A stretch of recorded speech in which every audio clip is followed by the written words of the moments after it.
Lesson 2.1.5 Comparing Linear Functions in Different Forms continues.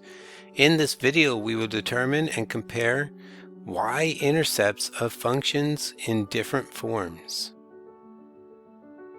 What do calculators and country music have in common? Both are produced by Texas Instruments. For the following scenario, complete the following. B. Determine and then compare the y-intercept for each function in terms of the quantities compared. So this is back to Greg and Summer and our track times. So this time we're going to compare the y-intercepts instead of the slope. So keep in mind that on a table, when you're looking for a y-intercept, you're looking for the x value to be 0. So that means that our y-intercept is at 60, or at 0, 60. On a table, we know that, on a graph, we know that our y-intercept is where it crosses the y-axis, which is here at 0, 70.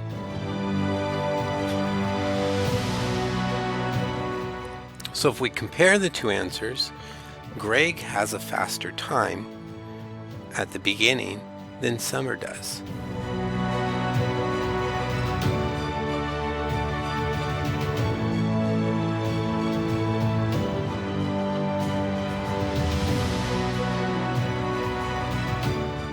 So this is because 60 is lower than 70.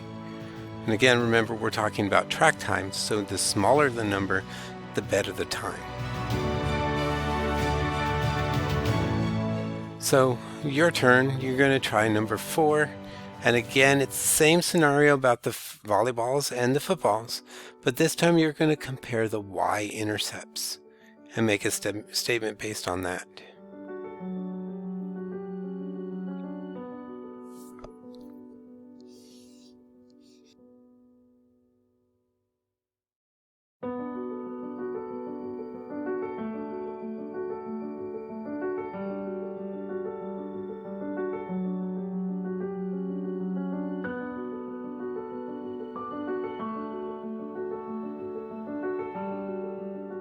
So hopefully you realize that in the equation that the 10 at the end is the y-intercept, and on the table, since 0, wherever 0 is, the number next to it is the y-intercept, so that is 15.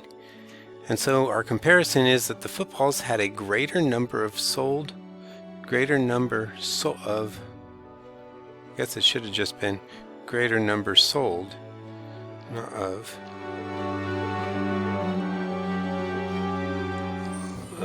Yeah, undo.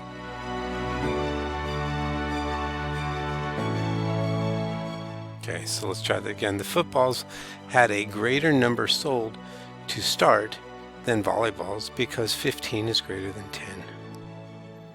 And with that, that's how we determine and then compare the y-intercepts for each function in terms of the quantities.